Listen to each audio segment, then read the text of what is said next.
Parce que nous n'avons même pas ce que nous voulons. Mais bien-aimés dans le Seigneur, l'espérance du chrétien, c'est la résurrection au dernier jour.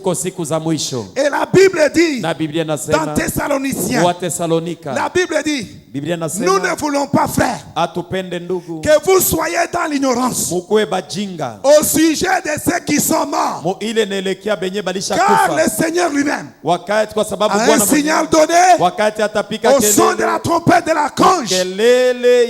La Bible dit, les morts en Christ ressusciteront premièrement. Et la Bible dit, les autres aussi ressusciteront. Mais ceux qui ressusciteront en Christ, ils entreront dans le ciel. Ils vivront heureux avec Dieu. Mais ceux qui ressusciteront, dis à ton voisin, eux aussi seront changés. Ils auront aussi des corps spéciaux. Vous savez quel genre de corps? Tu brilles, tu as mal. Mais le corps ne se consume pas. La Bible dit que ça sera un lieu de tourment, de grincement des dents. Donc, ne vous en faites pas. Nous allons porter des corps glorieux. Nous serons semblables à lui. Nous entrerons dans la gloire, dans la nouvelle Jérusalem. La Bible dit elle est pavée d'or. Mais les autres ressusciteront aussi. Mais ils auront des corps spéciaux. Ils ont la douleur du feu. Tu sens la douleur de tes shit. Ça fait mal, mais tu le mets. Parce que quand les gens ont mal, ils demandent, ils couffent et tout. Mais ce corps-là, c'est le corps-là. Tu souffres, mais tu continues à sentir la souffrance. Mais je vais dire à un enfant de Dieu ce soir, notre espérance, c'est Jésus-Christ. Notre espérance, c'est Jésus-Christ. Alors nous devons espérer en lui. Parce que si tu ne sais pas écouter la parole et le mettre en pratique sur la terre, le jour que le son de la trompette sonnera, tu ne l'entendras pas. C'est pourquoi Jésus dit, en vérité, je vous l'ai dit, l'heure vient et elle est déjà venue où les morts entendront la voix. Ceux qui l'auront entendu, c'est-à-dire d'autres n'entendront pas. La Bible dit, heureux le peuple qui connaît le son de la trompette. Si tu écoutes la parole, tu mets en pratique, tu marches en nouveauté de vie, le jour que la trompette sonnera, tu l'entendras. Alléluia. Et la deuxième forme, c'est l'enlèvement, c'est la résurrection. Avant de chuter, je voudrais lire le livre, je voudrais lire Hébreu. Prenons Hébreu, chapitre 6, le verset 19. La Bible dit notre espérance, c'est notre ancre. Alléluia. Il dit ceci, cette espérance, nous la possédons comme une ancre dans l'âme, sûre et solide. Elle traverse au-delà du voile. Écoutez-moi, frères et sœurs. La Bible dit ici que l'encre, l'espérance que nous avons en Dieu, la résurrection que nous aurons, la Bible dit nous possédons cette encre dans notre âme. Cette encre est sûre, solide et pénètre au-delà du voile. Pour comprendre l'encre, l'encre c'est un métal solide et qui est attaché au bateau. Et quand le bateau est agité par la tempête, il libère l'encre. L'encre s'accroche au rocher sous la mer et le bateau est stable. On nous dit notre espérance, la résurrection que Christ nous a promis, Et l'encre de notre âme. Quelqu'un me dit amen. Il dit cette encre solide. Elle pénètre au-delà du voile. Alléluia. La Bible dit ceci. Jésus est allé au-delà du voile. Dans le tabernacle céleste. Il n'est pas entré avec le sang des animaux. Mais il est entré avec son propre sang. Devant le tabernacle de Dieu.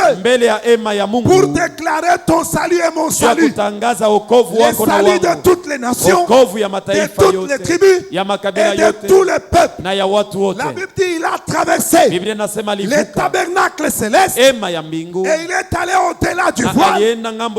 Avec son propre sang. Et la Bible dit notre encre à nous, on ne le jette pas dans la mer, mais on le jette dans le tabernacle céleste. Vous me voyez là, mais mon encre est là où Jésus est assis. Donc pour me déraciner, que le sorcier aille déraciner Jésus sur le trône. Mais s'il ne peut pas arriver là-bas, il ne peut pas me déstabiliser.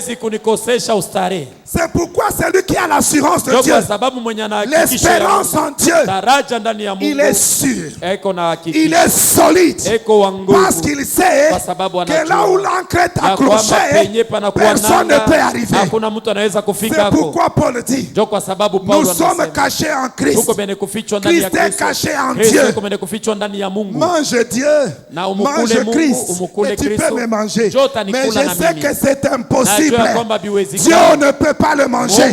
Jésus ne peut pas le manger. Oh, je vais dire à un enfant de Dieu, ton encre à toi n'est pas attaché dans l'eau, mais elle est attachée dans le ciel. Tu dois avoir la pensée ciel. Quel que soit les tourments, notre espérance en Christ nous donne même la force de résister aux épreuves, nous donne la force de résister aux obstacles. Ah, je dis à quelqu'un, la Bible dit Christ, Jésus-Christ est l'unique espérance des hommes. La Bible dit il n'y a aucun autre nom qui a été donné aux hommes par lequel nous pouvons être sauvés.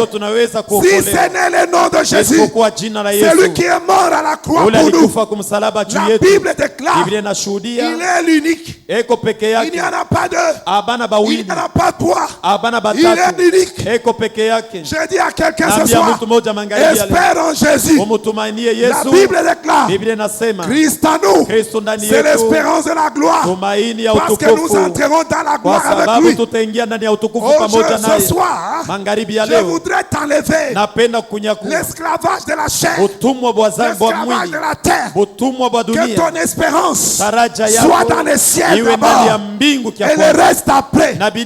C'est ce que Jésus a dit. Cherchez premièrement le royaume de Dieu et la justice de Dieu. Les autres choses vous seront données comme cadeau. Ah, si tu as compris ça cette toi, reçois le cadeau de la part de l'Éternel. Au nom de Jésus, reçois le cadeau de la part de l'Éternel. Au nom de Jésus. Alléluia. Amina. Avant de chuter, je ne vais pas terminer, traîner avec le dernier point. La Bible dit, si tu as compris. Que quelqu'un dit, j'ai compris. Jésus est mon espérance. Moi, je n'espère pas seulement dans ce monde, mais j'espère d'abord en lui. J'espère à la résurrection. J'espère dans l'enlèvement. Je suis heureux. Et la Bible dit, le reste des choses vous seront données comme des cadeaux. Alors je dis, reçois les cadeaux au nom de Jésus. Écoute ces cadeaux, dis-moi tout. Dis-moi tout. Disons en français tout. Dis ça très fort, tout. Sema na nguvu byote. La Bible dit. Biblia inasema. Je reconnais. Natambua. Que rien n'est impossible à Dieu. Kuna kitu kinamshinda Mungu. Et que rien ne peut s'opposer à ta volonté. Kuna kitu kinaweza kupingana na mapenzi yake. Je voudrais encore que tu dises tout. Napenda sema byote. Il est écrit. Imeandikiwa. Et mon Dieu. Na Mungu wangu. Pourvoira tous vos besoins. Selon ta grande richesse. Que Dieu pourvoie tes besoins. Au nom de Jésus. Donne-moi encore un tout. Donne-moi encore un tout fort. Tout ce que vous demanderez en priant, croyez que vous l'avez reçu et vous le verrez s'accomplir. Que Dieu exauce toutes tes prières. Tu as beaucoup pleuré. Tu as beaucoup pleuré. Et Dieu exauce toutes tes prières. Donne-moi encore un autre tout. Donne-moi encore un autre tout. Donne-moi encore un autre tout. La Bible déclare. Il a reçu un nom au-dessus de toute puissance, au-dessus de toute maladie, au-dessus de toute autorité, au-dessus de tout pouvoir, afin que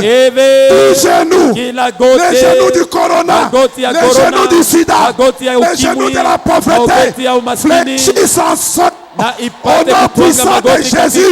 Donne-moi encore un autre tour. Donne-moi encore un autre tour. Donne-moi encore un autre tour. La Bible déclare. Ne vous inquiétez de rien. Mais faites connaître tous vos besoins. Oh, comme tu as fait connaître tes besoins à Dieu. La Bible dit. Et la paix de Dieu qui surpasse toute intelligence gardera vos pensées en Jésus-Christ. Je dis reçois paix. Je dis shalom. Je dis shalom. Shalom dans ta maison. Shalom dans ton travail. Shalom dans ton mariage. Shalom dans tes études. Au nom de Jésus-Christ de Nazareth. Oh, donne-moi un tout. Donne-moi un tout. La Bible dit tout est possible à celui qui croit à la puissance de la croix. Comme tu crois, oh, tout sera possible. Tout sera possible. Oh, donne-moi encore un autre tout. Donne-moi encore un autre tout. Toute parole qui sort de la bouche de Dieu ne rentrera pas à lui sans produire les effets. Reçois les effets de la parole. Au nom de Jésus, au nom de Jésus, au nom puissant de Jésus. Est-ce que tu peux acclamer le Seigneur? Oh gloire. Oh gloire. Oh gloire. Je vais terminer. La Bible parle aussi d'une forme de résurrection. Il parle de prodiges. Il parle de miracles. Alléluia. La Bible dit avec lui, nous ferons des exploits. Oh, il y a beaucoup de gens dans la Bible. Les exemples sont les champs. Les aveugles ont été guéris. Les boiteux ont été guéris. Les paralytiques ont été guéris. Les infirmes ont été guéris. Ceux qui perdaient les sangs ont été guéris. Par la puissance de la parole. Parce que la parole communique la vie. Je me rappelle une fois à Kinshasa. Une femme m'a entendu prêcher quelque part. Elle m'a invité dans sa famille pour parler. Je suis allé. Elle m'a dit, pasteur, je me suis marié à 16 ans. Avant de mettre au monde à 17 ans, mon mari est décédé.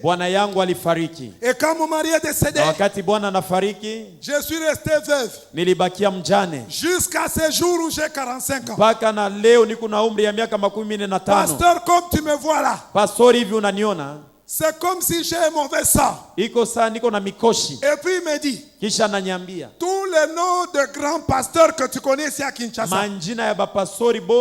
m'ont déjà imposé les mains. Mais rien n'a changé. Mais quand j'ai écouté la parole, je me suis dit de partager avec toi. Je lui ai dit, tu vois, moi j'ai la calvitie qui me menace. Comme tu as reçu l'imposition de main de tout le monde, en recevant les miens, je crois que tu auras une calvitie garantie. Parce que tu as reçu les mains de tout le monde. Et je lui ai dit, partageons seulement la parole.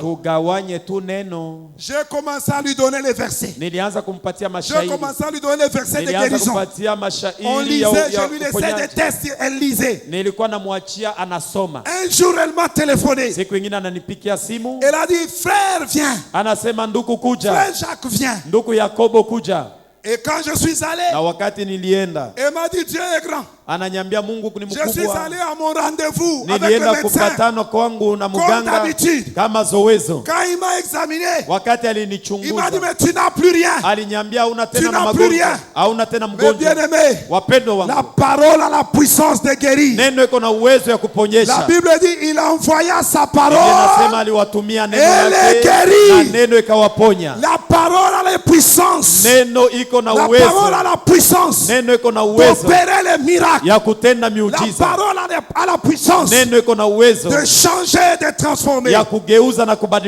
Oh, je voudrais dire à quelqu'un, ton miracle est possible. Là où il y a la mort dans ta vie, constate qu'il y a la mort. Mais prends la parole, applique-la dedans, jette la farine dans les pots et tu verras la résurrection. Tu verras ta guérison. Au nom puissant de Jésus. Une fois à l'église, j'ai reçu un pasteur. Il a prêché. Et le lendemain, on devait aller opérer ma femme. Il a pris les tests, les résultats des examens. Il a pris l'argent qu'on devait payer pour l'opération. Elle m'a dit là-bas à l'église, Dieu m'a convaincu, je vais donner l'offrande. Au lieu que cet argent, mon père, avec que Dieu prenne. Et elle a fait l'offrande. Et moi je lui ai dit quelques jours après, je lui ai dit, va à l'hôpital. Il dit, moi je crois, je suis guéri. Toi tu es pasteur, tu ne crois pas. J'ai dit, je crois, mais il faut que le médecin atteste. Amen, hein? Elle est allée à l'hôpital. La dame l'a dit, mais je t'attendais. Il dit, faites d'abord les examens. Ils ont fait les examens. Ils ont refait les examens. Ils ont refait. La maladie avait disparu. Quand tu crois, c'est possible de vivre une résurrection. C'est possible de vivre une guérison. C'est possible de vivre un miracle. Parce qu'à la croix, il a dépouillé toutes les maladies. À la croix, il a dépouillé toutes sortes de maladies. Mais bien aimé, si j'ai donné des témoignages, on ne sortira pas ici. Mais moi qui vous parle, je suis témoin que notre Dieu opère des résurrections. Je suis témoin que Dieu fait des miracles. Moi-même ici, moi je suis appelé en plein temps dans le ministère. Je ne prêche que l'évangile. Et quand je me suis marié, d'autres disaient à ma femme, à l'église il y a des gens, ils sourient avec vous quand vous prêchez. Ah, c'est fort, c'est profond. Mais quand ils apprennent que je vais me marier, ils vont aussi donner leur profondeur à ma femme. Vous allez manger quoi?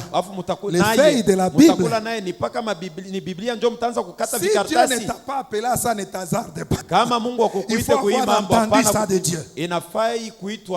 Mais je vous dis la vérité, j'ai vu la main de Dieu dans ma vie. J'ai vu que ce que Dieu dit, il est fait. Dieu est capable d'opérer des miracles extraordinaires. Quand j'ai envoyé mes enfants à l'école, je les ai inscrits dans les bonnes écoles. Une fois ma belle-sœur est venue, nous a trouvés, on était affamés avec ma femme. Quand elle revient, j'ai inscrit l'enfant à l'école. Elle demande, vous avez inscrit l'enfant où? Quand je lui donne l'adresse, une bonne école qui coûte cher, il faut payer les transports. Je n'avais pas de voiture à l'époque. Alors, pourquoi loin comme ça, vous vous faites souffrir? Moi, j'avais dit à Dieu, Seigneur, tu m'as appelé. Mes enfants doivent étudier dans de bonnes écoles. Parce que c'est toi mon patron. Je n'avais pas de salaire. Ils sont allés à l'école où on payait des milliers de dollars. Mais mes enfants ne sont jamais restés à la maison pour le Minerval. Même il est arrivé des fois, je pars à l'école un peu, Papa Chilumba, viens prendre les reçus. Je dis, reçu de quoi? Reçu à nini? Comme je suis vraiment converti, si tu me remets beaucoup d'argent, je te remets ça. Je ne dis pas Dieu a écouté ma prière. Non. Je remets, je prends ce qui est à moi. Il faut là, on a payé les Minerval. Tu as oublié de prendre les reçus. Je dis, moi, oui, tu as payé. Je suis entré chez le comptable. Je dis, quoi ça? Moi, je n'ai pas payé. Vous voulez me faire pécher ou quoi? Qu'est-ce qui se passe? Il dit non. Un homme est venu des États-Unis. Il a dit, donnez-moi la liste des hommes de Dieu que vous avez ici. Il a regardé la liste quand il est arrivé sur toi. Il a dit combien, il a sorti l'argent, il a payé. Et donc, on va lui dire c'est qui. Il a dit ce n'est pas un problème. J'ai seulement payé. Dieu m'a dit de faire ça, il est parti. Quel miracle j'ai pas vu. Je vais dire à quelqu'un, Dieu peut tout faire. Et rien ne peut s'opposer à sa volonté. Job a dit à Dieu, je reconnais que tu peux tout faire et que rien ne peut s'opposer à ta volonté. Et Jésus à la croix a déclaré, tout est accompli. Donne un dernier tour. Donne un dernier tour. À la croix, Jésus a dit, tout est accompli. Donne-moi encore un autre tour. Il a dit ceci, en toi, toutes les familles de la terre seront bénies. En Jésus-Christ, ta famille a le droit à la bénédiction. Ta famille a le droit à la guérison. Ta famille a le droit à la paix. Au nom puissant de Jésus. Tiens-toi debout là où tu es. Tiens-toi debout là où tu es. Commence à l'adorer. Dis-lui merci pour la croix. Dis-lui Jésus, donne-moi la nouveauté de vie. Change-moi. Ressuscite ma vie. Dis à Jésus, je vais ce jour-là ressusciter, monter avec toi. Seigneur,